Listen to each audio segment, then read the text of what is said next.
We've been going in Norwich since March. We had our first meeting launched by Chris Banbury, National Secretary, and Adrian Ramsey, Deputy Leader of the Green Party.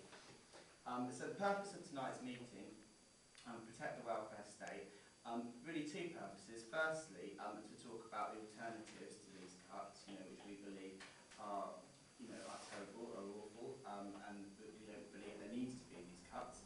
And we've obviously got a theme of climate and climate change.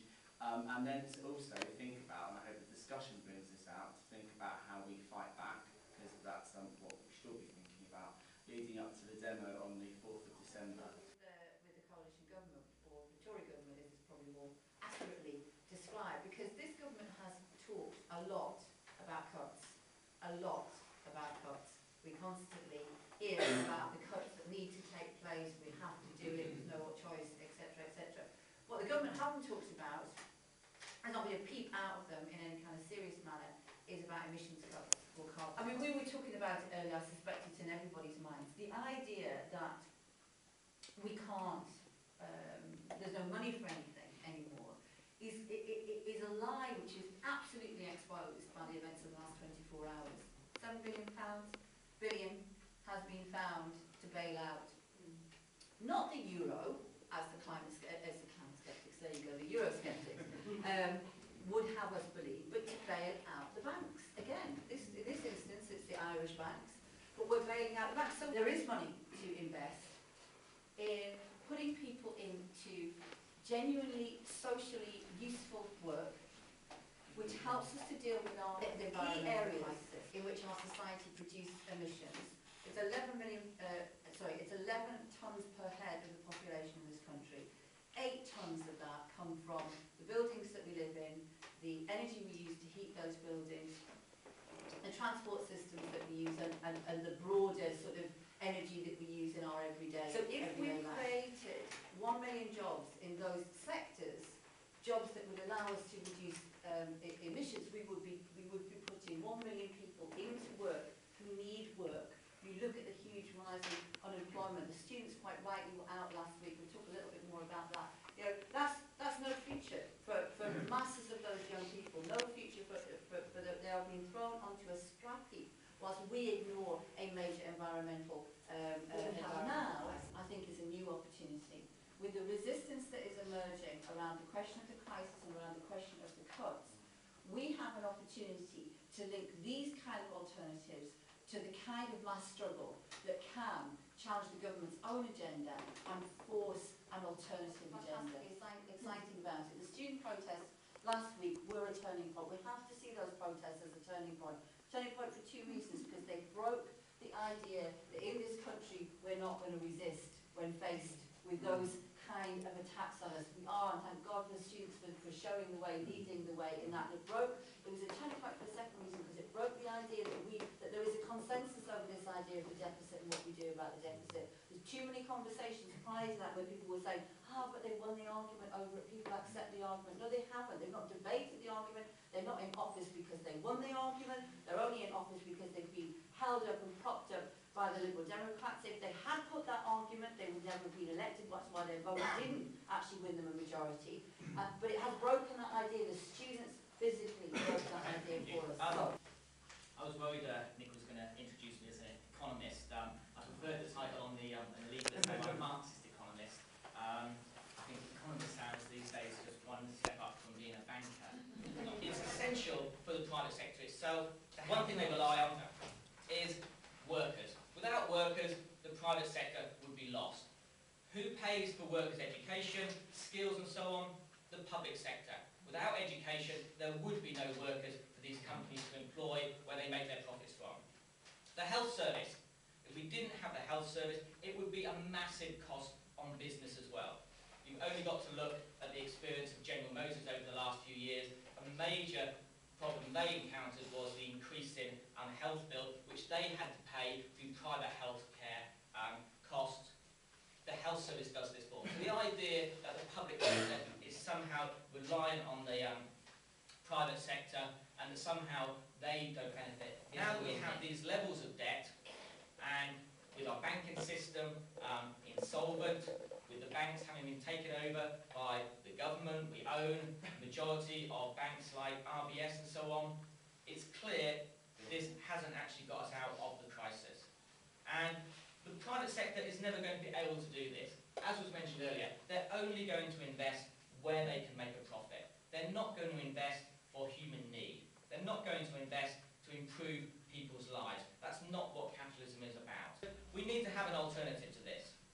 And really, any increase, improvement in our lives comes about through real investment. I don't mean investment in assets, I don't mean speculation and seeing if you think the price of gold is going to go up and that's the next speculative boom, but in real productive resources, including housing, education, the health system, transport, all of which can actually bring real benefit. But this can only really be done if we fight for it. One of the things you keep hearing about, and this isn't being nasty, but it's an analogy that's used quite commonly. They say, Norwich, this is the home of Kett. And Kett stood up and he fought. And he said no. But then, of course, Kett was killed. You know, he went to Wyndham. That was really not such a good scene for Kett. But there is really something important about Kett that hardly ever gets mentioned in this. And that's what Kett was fighting for. And it wasn't just about saying no, it was about something called enclosures.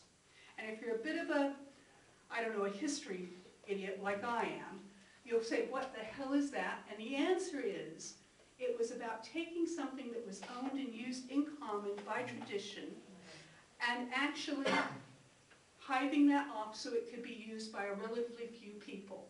What's happening now? Well, £50 billion is being cut from charities. All this stuff is happening, but it's all going to be sold off to private sector businesses.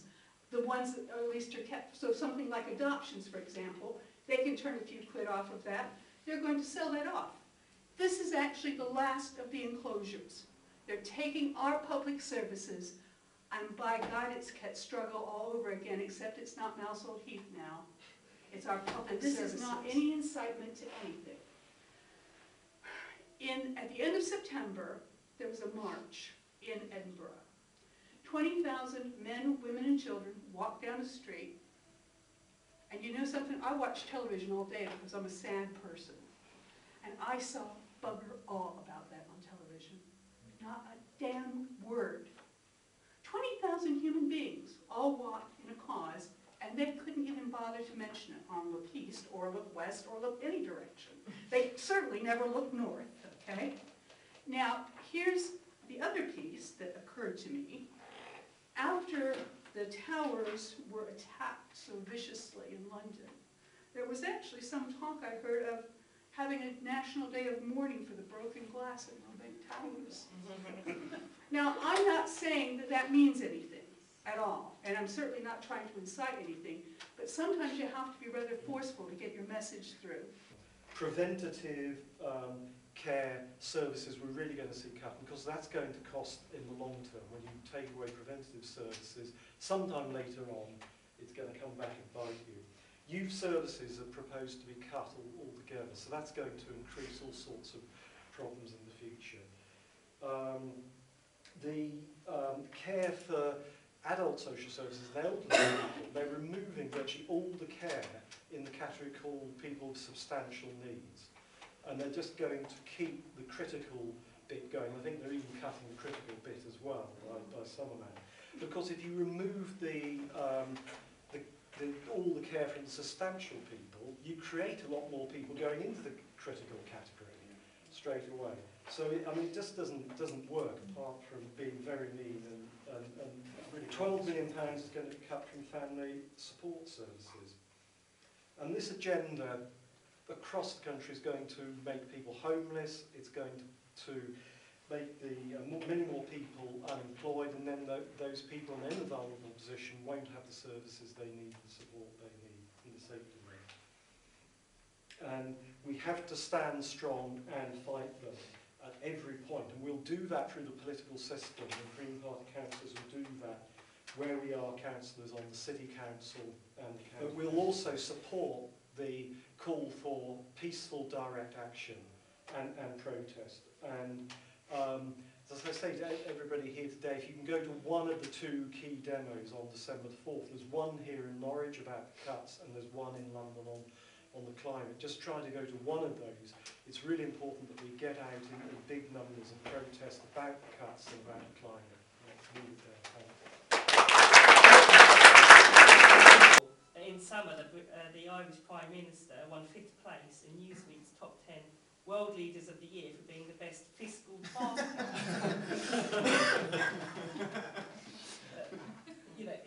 And you see what he's done. He's pushed through drastic austerity packages. He's done what the IMF has told them to do, slashed public salaries, workers there have taken pay. We suddenly, as Suzanne says, we can find another 7 billion.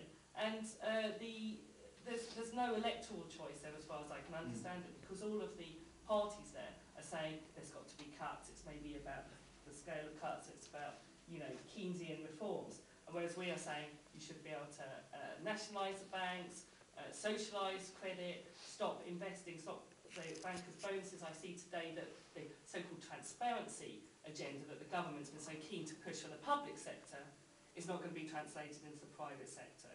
So where you've got the bank bonuses, where you've got people earning over £1 million a year, they're backing down on exposing those. The thing that really came to mind about this is an attack on the working class, on the poorest and most vulnerable people in our society.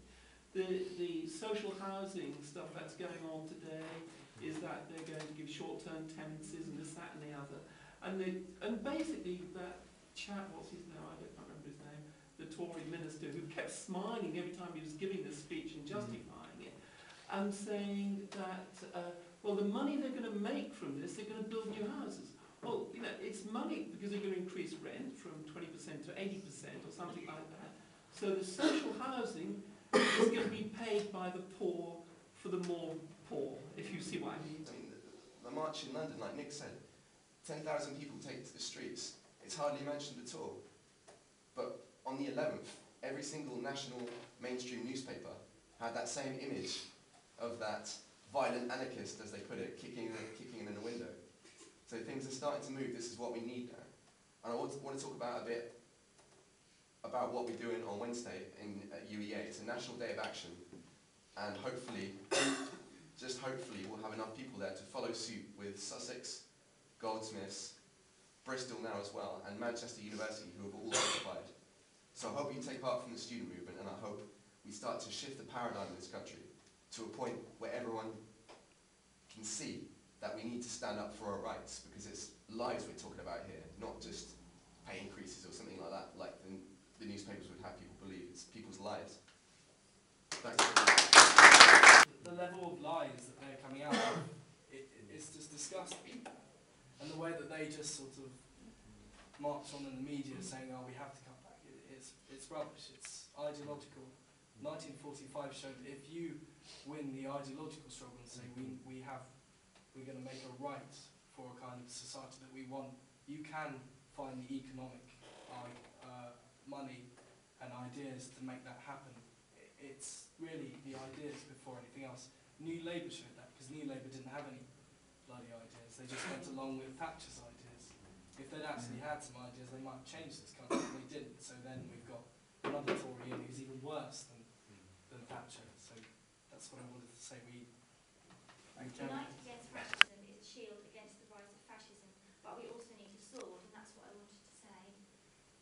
Resistance to the crisis sweeping Britain is every bit as important as the campaign against the BNP and the English Defence League. Every strike for better pay conditions and every campaign to save a hospital or stop deportations, the student demonstrations, the anti-war demonstrations that we talked about, offers hope, the politics of hope, and undermines the despair the BNP are feeding off. Mass mobilisations are the way to deal a serious blow to the racists. Therefore, I just want to draw people's attention to the fact that the English Defence League is aiming to have a demonstration in Peterborough on the 11th of December, Saturday 11th of December. And I think we have to mobilise ourselves to get over there and make the connections, and we have to use the potential that's coming out of this meeting to stand up